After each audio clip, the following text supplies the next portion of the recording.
Čau!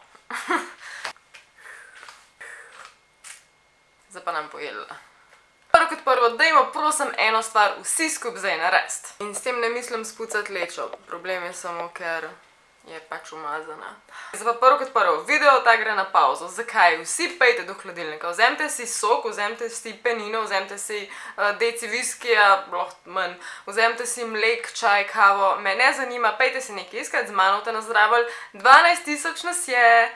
Jaz nazdravljam z neko mešanico vina v viski kozarcu. Navaden. Na zdravje. Prva stvar, ki moram nujno povedati glede tega videa je Torej, drug del tega videa je pri tej baby, prva nesi ko še. Eni ste že ugotovili, drugi še niste ugotovili, kdor še ne ve, ima ful podobne videe. True crime, tralala, misterije, gor dol, levo, desno, pejte k njej na kanal, naročite se, sledite ji, ta video delava skupaj, tako da veste, da je vse cool, ker eni mislite, da ena z drugo ponavljava in ne vem kaj, to ni res, fora je, da te videi, ki jih mi to počneva, postajajo v tem svetu na YouTubeu zdaj že nekaj časa in nisva prve, tako bom rekla. Ampak ta video bo ful zanimiv. Vsaka sva zbrali 3 svoje serijske morilke, spravi smo zdaj 3 vam predstavam. Meni se zdijo ekstremno zanimive, ko se tega nagledate ali pa če ste že bili pri nej živi tukaj, pa pogledajte še moje in obratno. Skratka, gremo. Serijska morilka, ki jo bomo danes obravnavali, je Jane Toppan. Sicer se je kasneje tako preimenovali, ko so jo nekje posvojili, prej pa ji bilo ime Honora Kelly. Živela je pa od 1854 leta do 1938 leta. Ona slovi po velik stvarih, ampak ena izmed najbolj udarnih je njen stav, ki je že vse priznala, ki je rekla, da je njena ambicija v življenju to, da bi ubila več ljudi kot katerkoli človek na svetu in sicer ljudi, ki sami sebi ne morejo pomagati. By the way, ugotovila sem, da je serijskih morilk približno 10%, medtem ko je moških morilcev serijskih približno 90%, tako da veliko manjši procent. Je pa srhljivo, da se velikrat v velik teh primerov, kar sem jih imela opcijo zdaj prebrati, da se ženske spravljajo na šibkejše na vsak način, kar je res. Sta še 2 srhljiva vzdevka, ki sta to žensko tekom življenja spremljala in sicer en je Jolly Jane in drugi je Killer Nurse. In zdaj, če vidite Killer Nurse, nekaj tacgale, si lahko predstavljate, kaj je ona počela. Bila je na eni točki tudi medicinska sestra in ko je bila ona medicinska sestra, lahko samo ugibate, kaj je počela. Starejšim oziroma predvsem tistim, ki se nasploh niso mogli nikakor pomagati, bolani in kakorkoli že, je v njihove predpisane doze zdravil stresala razne strupe in druge doze medicine in zdravil, ki so jih počasi, ampak zanesljivo ubijali.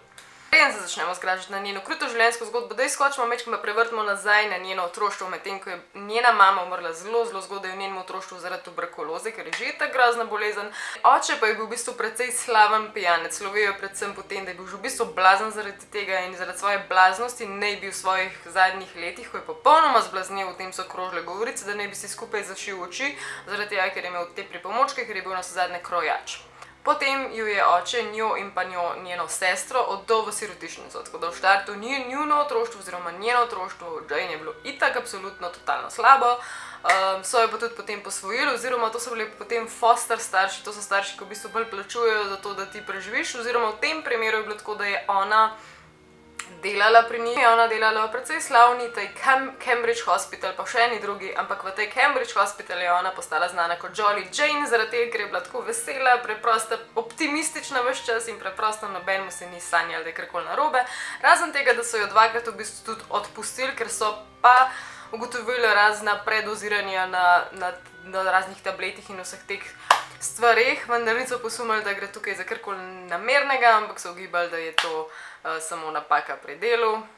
Na koncu ni nehala delati, ampak je delala še vedno privat pri tej družini, v tej hiši in v tej družini je v bistvu potem večino članov tudi uspela pobiti. Na koncu je tako, da so ugotovili po avtopsiji enega izmed članov oziroma med najmlajše deklice, katero je tudi umorila, so ugotovili, da ja, da gre za neka predoziranja, na koncu je vse priznala. Ne samo, da je priznala, da je ubijala, priznala je, da se je na tem tudi naslajala, medtem ko je nekoga ubijala, ki se je vračal nazaj k življenju, pa ga je izgubljal zavest, pa ki je imel zadnje dihe v sebi in ki je imel res isto grozo v življenju, ona rekla, da opazuje čez njegove oči njegovo dušo in včasih se je tudi olegla k tem ljudem in bila z njimi zadnje minute življenja.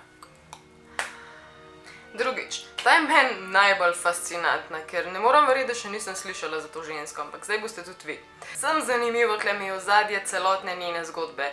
Postavimo njo najprej v viktorijansko dobo Anglije, torej v dobo, ko je kraljica Viktorija vladala. Najprej pogledajte si mogoče serijo Viktorija, meni je amazing, čeprav ne zveš veliko o tem revnem delu tukaj, kako je bilo njihovo življenje med revnimi. In bilo je res veliko revščine. Če je bil otrok na ulici umazan, lačen, razcapan, brez matere in je tam ležal ali pa tudi umrl navsezadnje, to ni bila velika stvar, ker se je to dogajalo iz dneva v dan non-stop.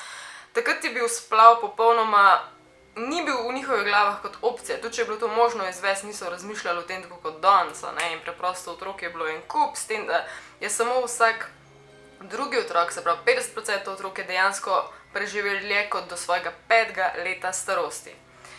Torej, najbrž čakate na ta podatek, ampak ja, ona je ubila okrog oziroma vsaj 400 otrok, 400 dojenčkov. Kako ji to uspelo? Što se je v tem, da takrat obstajala ena zanimiva dejavnost in te dejavnosti se je rekla baby farm oziroma farma za dojenčke.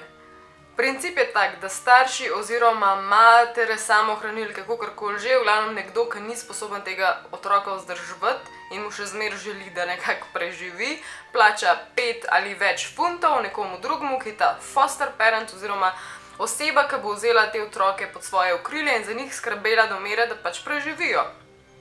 Načeloma se je otrokom v teh ustanovah, ali karkoli že to bilo, se jim je slabo ravnalo.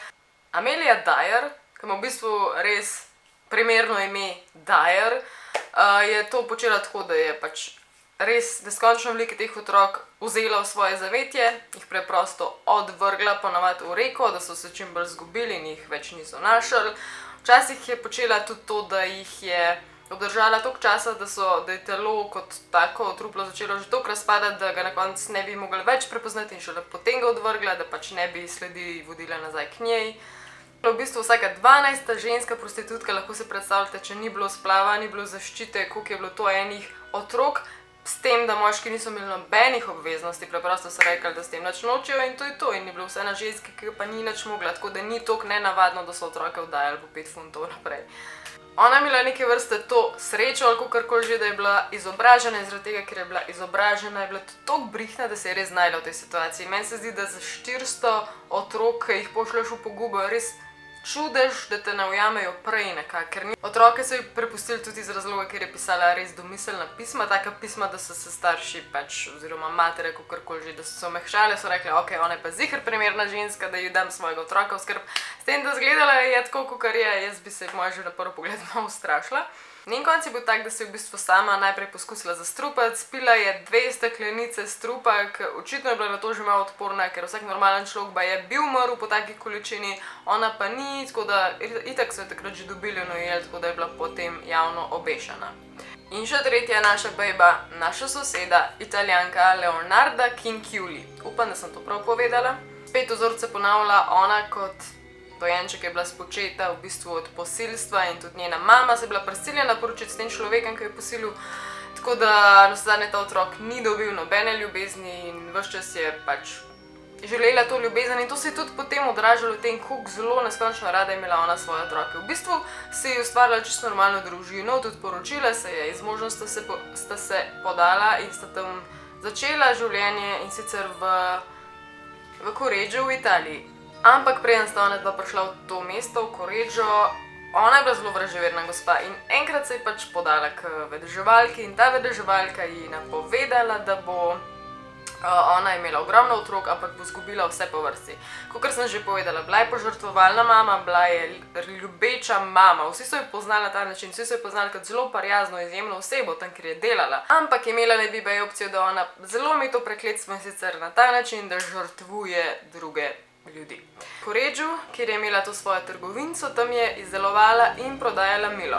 Ugibate, kaj je sledil? Sledil je to, da je se odločila, zdaj pa jaz počas rabim svoje smrtne žrtve, da moj prekletstvo ne bo izpolnjen in se je začela tudi ukvarjati z vedeževanjem, ker je preprosto verjela v to, ampak ona je izkoristila v ta namen, da je 3 ženske srednjih let zvabila v svojo trgovinco in jim je obljubila srečno prihodnost, ker so one tudi temu verjele, to so bili tudi drugi časi, morate razumeti.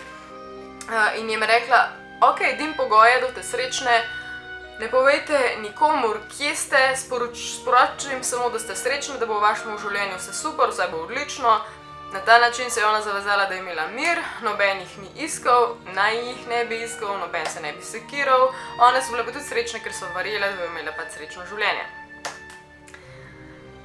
Ko je končala s tem svojim vlaganjem, to ni bilo vse naenkrat, to je bilo v 3 različnih časovnih obdobjih s 3 različnimi ženskami, ampak naredila je vsakič isto in sicer jih je razsekala s sekiro oziroma vsemi temi predmeti na približno 9 delov. Potem pa jih je dala v neko sodo ali kislino ali kakorkoli že v to zadevo, ki v bistvu je potem ta njihova trupla segrevala in preurevala v nedogled toliko časa, da v bistvu ni kaj veliko ostalo več od trupel kot takih, ampak kaj je naredila poj? Naprej iz tega je šla izdelovati milo. A ga je zadržala zase?